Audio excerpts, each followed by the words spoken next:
کہ جب انسان رات کو بستر پر سوتا ہے، لیٹتا ہے، تو شیطان اس کی گدی پر 3 گرے لگاتا ہے۔ کتنی گرے؟ ادھر آپ کو یاد کروا رہا ہوں، ذرا بولتے جائیں۔ کتنی گرے لگاتا ہے؟ 3 گرے، اور اس پر منتر پھونکتا ہے، دم کرتا ہے اس کو۔ 3 گرے لگاتا ہے اور پھر کیا کرتا ہے؟ دم کرتا ہے۔ کہتا کیا ہے؟ نم علیک لیل طویل،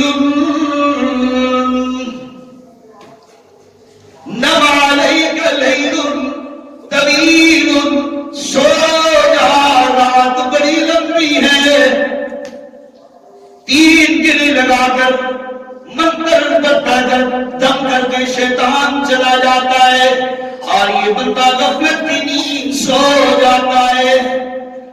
اور اگر آدھی رات ٹوٹ جائے، بیدار ہو جائے، تہجد کے وقت آنکھ کھل جائے، اور یہ اٹھ جاتا ہے، اللہ کا ذکر کرتا ہے، دعا کر کر اٹھتا ہے، تو ایک گرہ کھل جاتی ہے۔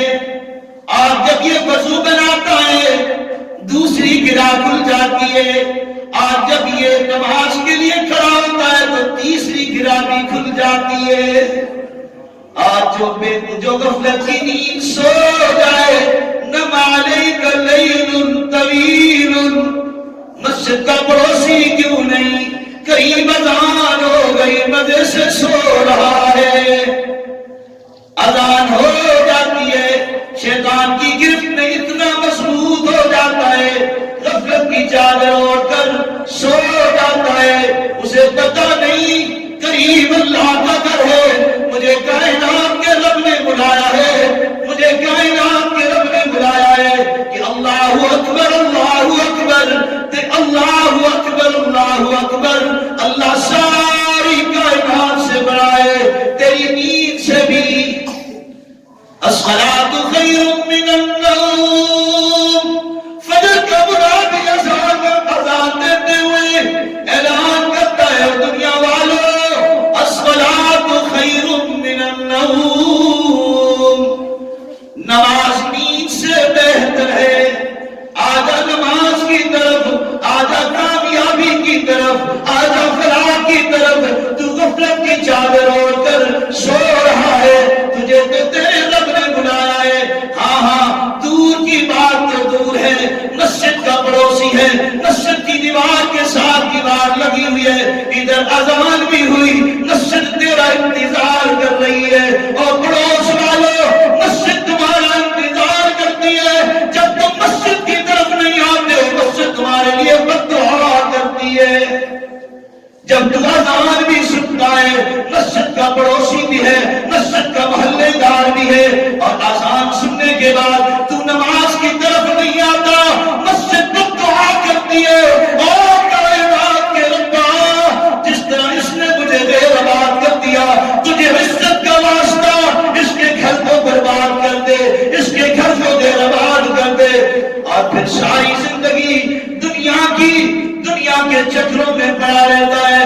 مولانا صاحب، گھر میں بیماریاں ختم نہیں ہوتی، ایک اٹھتا ہے دوسرا بیمار ہوتا ہے، دوسرا اٹھتا ہے تیسرا بیمار ہوتا ہے، لاکھوں روپے تنخواہ لیتا ہوں، فرق لاکھوں روپے تنخواہ میں بھی برکت نہیں نظر آتی۔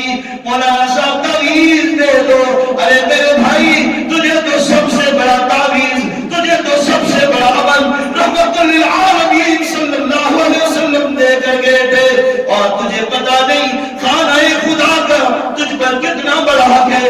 میدان قیامت میں یہ مسجد کہے گی، اور اللہ، جن لوگوں نے مجھے غیر آباد کیا تھا، جن لوگوں نے نمازوں کا اہتمام نہیں کیا تھا، منادی کو اذان دیا کرتا تھا، یہ غفلت کی نیندیں سو رہا ہوتا تھا، اللہ میرے محلے کے فلاں بندے کو جب تک تو جہنم میں رسید نہیں کرتا، میں جنت میں نہیں جاؤں گی۔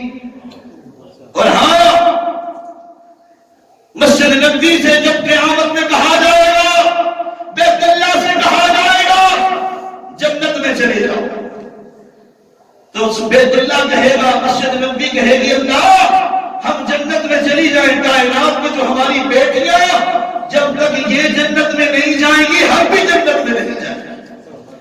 اللہ فرمائیں گے کائنات کی ساری مسجدیں جنت میں چلی جائیں اور یہ مسجدیں کہیں گی ربا ہم اس وقت تک مسجد میں نہیں جنت میں نہیں جاتی جب تک ہمیں آباد کرنے والے نمازی جنت میں نہیں جائیں گے اور ہمیں بے نماز کرنے والے بے نمازی جہنم میں نہیں جائیں گے. یہ مسجد ہی تمہارا فیصلہ کر لے گی. خدا کا واسطہ امت مسلمہ کے نام مساجد یہ اللہ کے گھر ہے مدارس دینیہ اسلام کے قلعے ہیں. آج تاغوت نے عالم کفر نے ایسے آلات تمہیں دے دیے ایسے شیطانی مبلغ اعظم ایسے موبائل فون کی صورت میں تیرے بیٹے کے ہاتھ میں تیری بیٹی کے ہاتھ میں تیرے نوجوان کے ہاتھ میں تیرے بوڑھے کے ہاتھ میں تھما دیا. ساری رات بیچارہ فیس بک پہ لگا لیتا ہے ساری رات بیچارہ یوٹیوب پہ لگا لیتا ہے گوگل پہ سرچ کر رہا ہوتا ہے گیمز میں لگا ہوتا ہے. یہ فجر کی اذان سنتے ہی سو جائے گا. یہ کہاں نماز پڑھے گا؟ او ماؤں بہنوں بیٹیوں اور میرے بزرگوں اپنی اولادوں پر رحم کرو اپنی اولادوں پر رحم کرو اپنی جانوں پر رحم کرو. شیطان سے بچو. یہ اصلی دشمن ہے یہ ہر راستے سے وار کرتا ہے. ارے میں نہیں کہتا قرآن اعلان کرتا ہے ثم لآتینہم من بین ایدیہم ومن خلفہم وعن ایمانہم وعن شمائلہم. سامنے سے وار کروں گا پیٹ سے وار کروں گا دائیں سے وار کروں گا بائیں سے وار کروں گا. شیطان وار کر رہا ہے. میں حضرت معاویہ رضی اللہ تعالیٰ عنہ کا ذکر کر رہا تھا. امیر معاویہ رضی اللہ تعالیٰ عنہ کی تہجد کی نماز قضا ہو گئی. آنکھ کھلی تو فجر کی اذان. زاروں کی تار رونے لگے زاروں کی تار رونے لگے. یہ تو تہجد کی نماز ہے. وہ امت مسلمہ کے لوگ ہم فرض نماز چلی جائے تو پھر بھی ہمیں حیا نہیں آتی. یہ تو نفل نماز کی بات کر رہا ہوں. امیر معاویہ رضی اللہ تعالیٰ عنہ زاروں کی تار رونے لگے. یا اللہ کون سی غلطی ہو گئی آج تہجد کی نماز مجھ سے چلی گئی. سارا دن روتے رہے. اگلے دن تہجد کی وقت ہوا. ایک بوڑھا شخص آیا حضرت امیر معاویہ رضی اللہ تعالیٰ کو اٹھانے لگا. اٹھو تہجد کا وقت ہو گیا. امیر المومنین امیر معاویہ رضی اللہ تعالیٰ کو پوچھتے ہیں او بابا جی تم کون ہو مجھ پر اتنا بڑا احسان کر دیا. کل بھی تمہیں تہجد کی نماز چلی گئی تھی.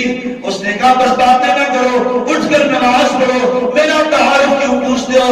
امیر معاویہ رضی اللہ تعالیٰ نے فرمایا بتا تو صحیح تیرا تعارف کیا ہے تو کون ہے. وہ بوڑھا بابا کہنے لگا میں شیطان ہوں. کیا کہنے لگا؟ میں شیطان ہوں. کل آپ کی تہجد کی نماز قضا ہوئی آپ اتنے روئے اللہ نے آپ کو اتنا اجر عطا کیا شاید زندگی میں وہ اجر نہ پا سکتے. آج اس لیے اٹھانے آیا ہوں تاکہ تجھے اتنا ہی ثواب ملے جتنا تہجد کا ملا کرتا ہے. یہاں تہجد کی نماز قضا ہونے پر کتنی آہوازاری ہو رہی ہے اور ہم فرض نماز چھوڑتے تھے دیدہ دلیری سے دانشتہ. ہاں سرکار دو عالم صلی اللہ علیہ وسلم نے فرمایا فجر کی نماز ترک کرنے والوں اور فجر کی نماز کے بعد فوراً سونے والوں. ترک کرنے والا عشاء کی نماز فجر کی نماز جو چھوڑ دے سمجھ لو یہ منافق ہے. کسی کے منافق ہونے کی نشانی چاہیے. میں نہیں کہہ رہا اللہ کے پیغمبر فرما چکے جس کی عشاء کی نماز چلی جائے فجر کی نماز چلی جائے اس کے منافق ہونے کی یہی سب سے بڑی دلیل ہے. منافق کے ساتھ تو سیکھ نہیں لگے ہوتے. اور ہاں جو فجر کی نماز کے فوراً بعد سو جائے اس پر بھی اللہ دو عذاب مسلط کرتے ہیں. ادھر نماز پڑھی ادھر آئی تو فوراً جو کے سلم ہو گیا. اشراق کا خیال بھی میری وہ مائیں بہنیں بیٹیاں بھی سنیں. فجر کی نماز پڑھنے کے حدیث پاک میں آتا ہے دو عذاب اللہ ان پر مبتلا کرتے ہیں. پہلا عذاب ان کی یادداشت ختم ہو جاتی ہے, یہ بھولتی رہتی ہے. نمکا دی جائیدہ چینی با چھوڑی, ہاں نمکا دی جائیدہ چینی بانی پھر انہیں بھولا پن ان کے اندر یہ ایک چیز رکھی پھر بھول جاتی ہے. مردوں کا بھی یہی حال ہے. اور دوسرا عذاب ان کے اوپر کیا ہوتا ہے, اللہ رزق کی برکت کو ختم کر دیتے ہیں. وہ جی میں نماز فجر تک پڑھی آسی اور بڑی آسی تو اشراق کر تھوڑا ٹائم ہے انتظار کر سنیا, اللہ اللہ کر سنیا, رزق ذکر و اذکار کیا کرو. میں نے فجر کی درس میں بھی مثال پیش کی, ایک جگہ ٹرک کھڑا ہوا ہے